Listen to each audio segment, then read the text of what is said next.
my fellow Kenyans, may not give you immediate rewards, but it builds for us a deep reservoir from which we can draw for a lifetime.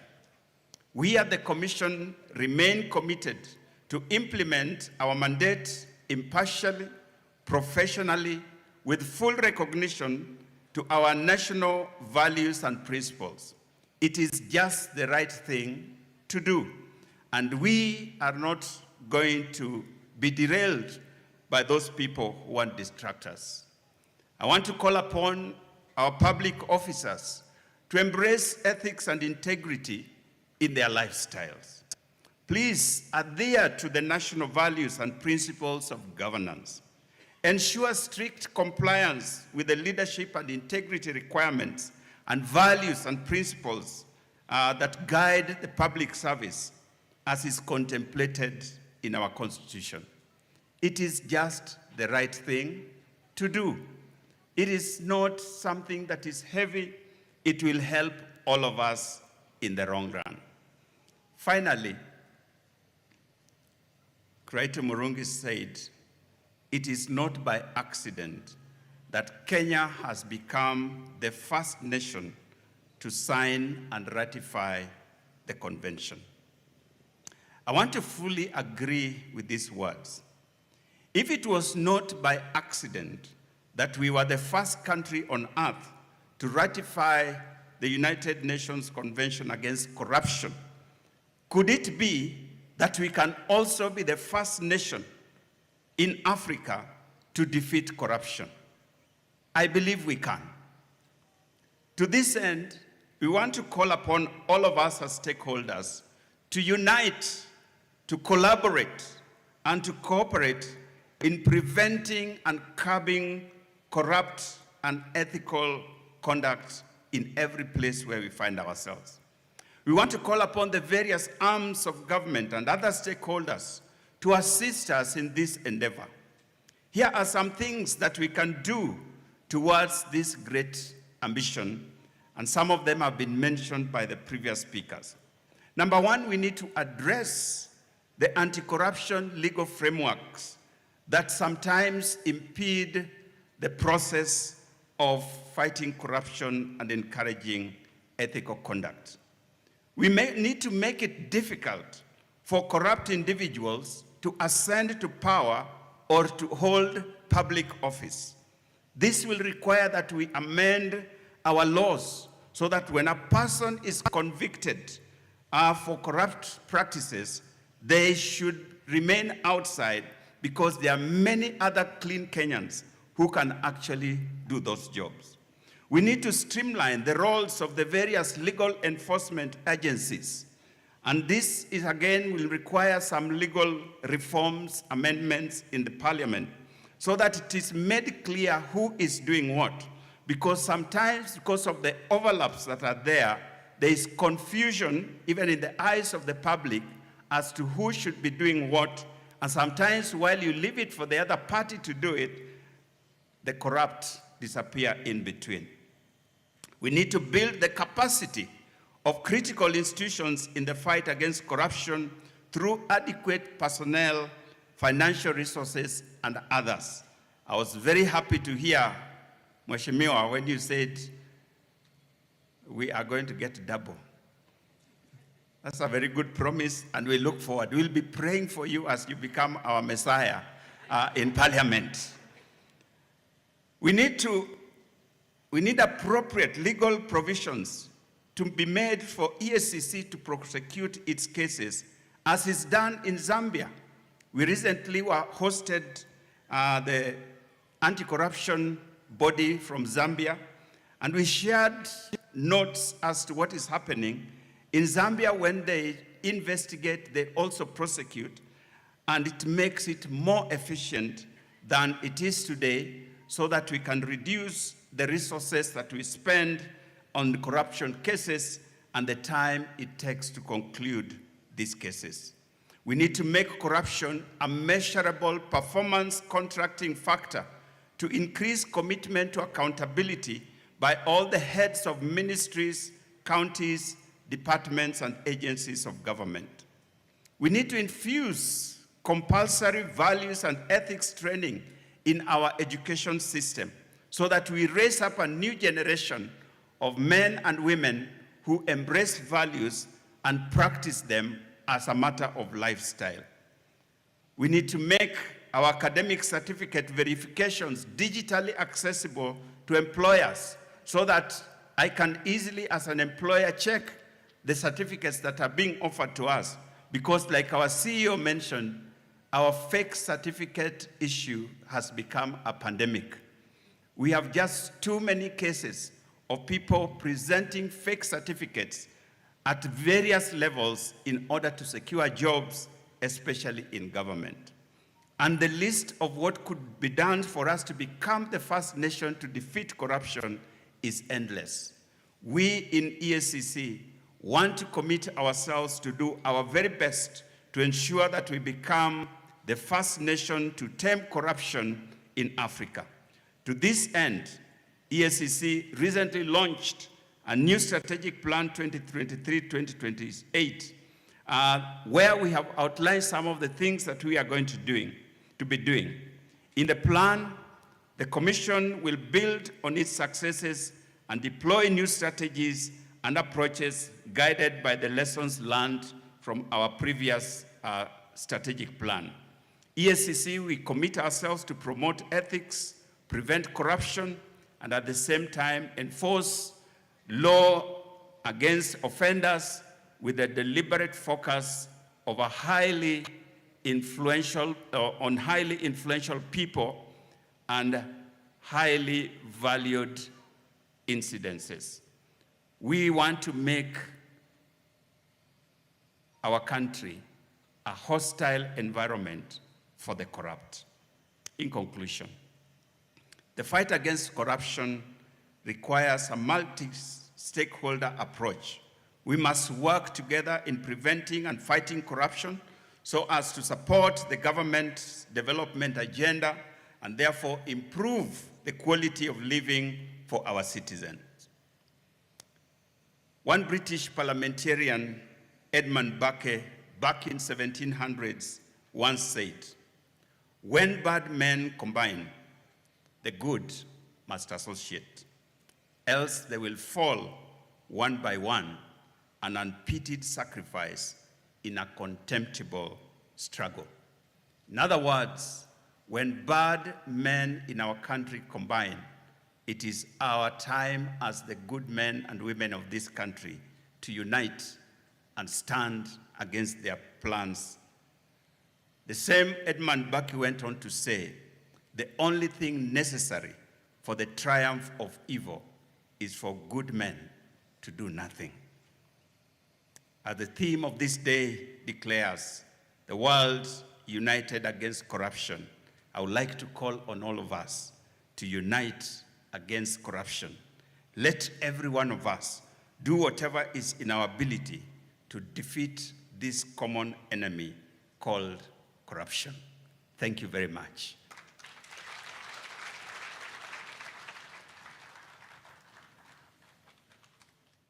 All right. Kenya is indeed marking World International Anti-Corruption Day. That event taking place in Murang'a.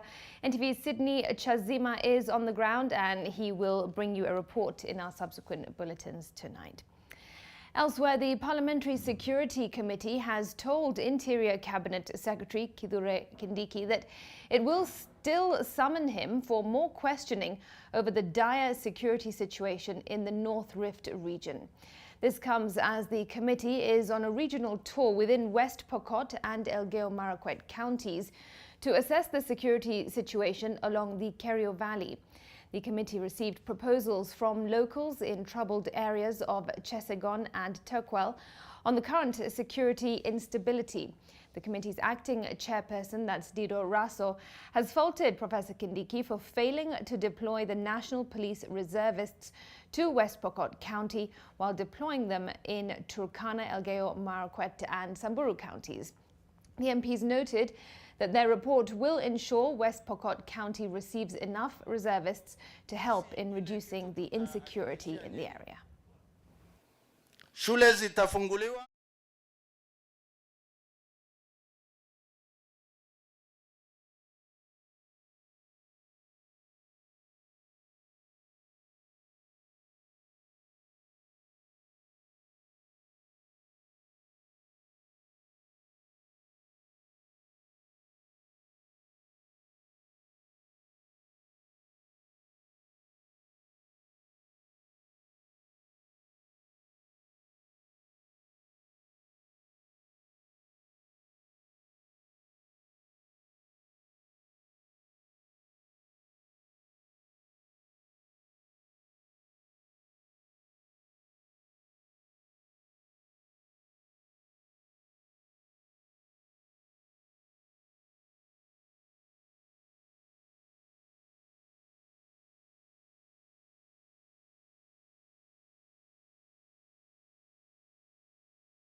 Tunaenda 3, tunaenda 2, tunamaliza na gapi? Are you prepared? Are you prepared? Tuna fight corruption pamoja. So mko prepared? So tuanzie.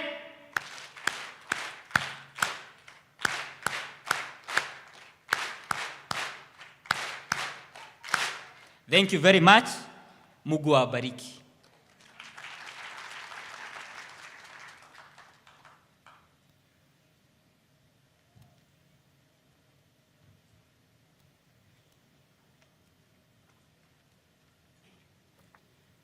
Thank you, Excellency, the Deputy Governor.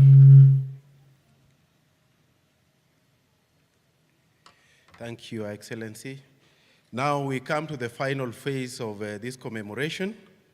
That is signing an action plan between the EACC and the county government of Murang'a. Just by way of background, the Commission has undertaken a corruption risk assessment both in the county executive and the county assembly for the last 3 weeks. There are a number of areas that we have discussed with both the executive and the assembly that require urgent attention, and we have put them in the form of an action plan.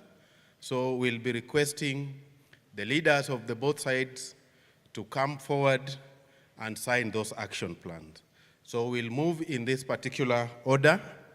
First and foremost, the CEO EACC will sign with the Deputy Speaker of the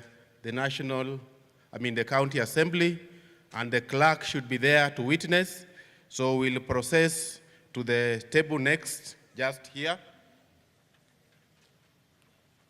And all the political leaders in the county, please come forward to witness. Please come, CEO, this side. Yes, sir.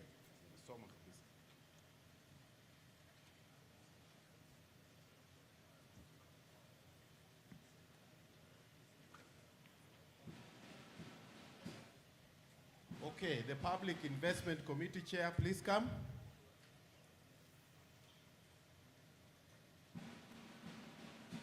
Governor, you'll be next.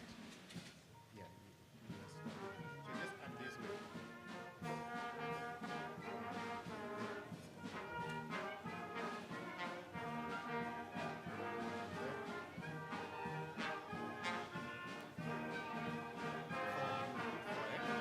Now they are signing. Please, and then you exchange.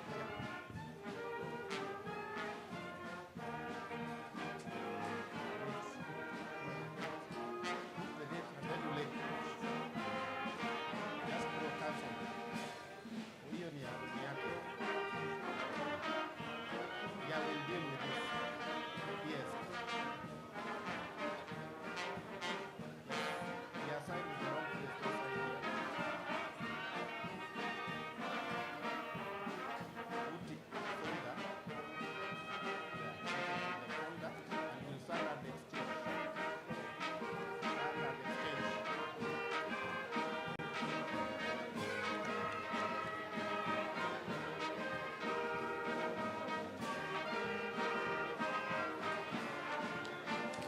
Thank you very much. Thank you, Bwana Chair of the County Assembly. Now we invite Governor to come forth. CEO, pardon. Chair, please come to witness. Let me show first. That you are clear. Yeah. Then with the other CEO down there and later.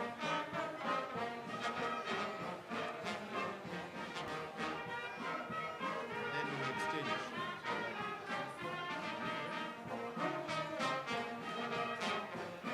Yeah, just like that.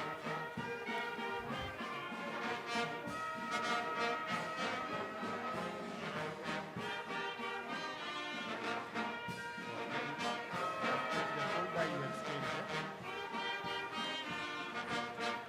yes, we want to move. So kindly let's go. Just come to the main stage. We want want to show it here.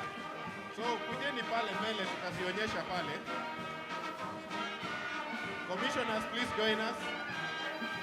Deputy Governor.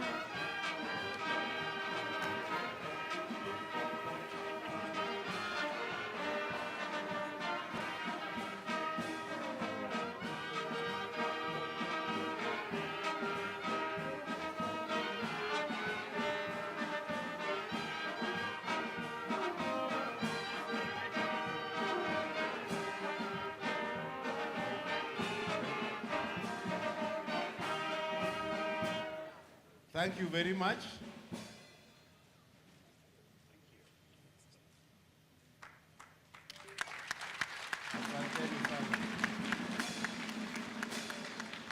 So that marks the end of the signing ceremony. Kindly come back to the screen.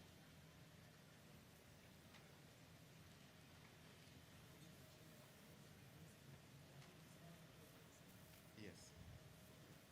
I am advised that the chair of the Public Accounts Committee may say a word. Please come forward to say something on behalf of the County Assembly, and then we'll invite Bwana Lofty Matambo to come back. Let's go to the main